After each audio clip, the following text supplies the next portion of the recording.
Hi everyone, welcome back to my YouTube channel. In this video, I'm going to show you how to fix SSL pending error, how you can fix that, right?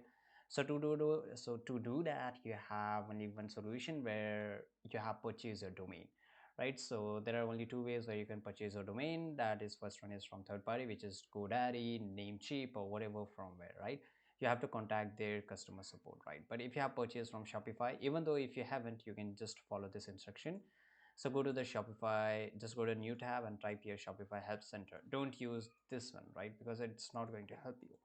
And once you're here, click on contact support. And once you do that, and you have to select the issue here. For example, it's related to there's a no search bar, so you have to find it somewhere from here, right? So you can just go to the online store and whatever it's related to domain, right?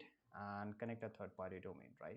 So once I here, I will get this option of chat with us, so you can just click on this and you can have a good interaction with them, and they will provide you every solution, even though they help you by step that how you can just fix this issue, right? So this is it, guys. I hope you found this video very useful. If you did, subscribe.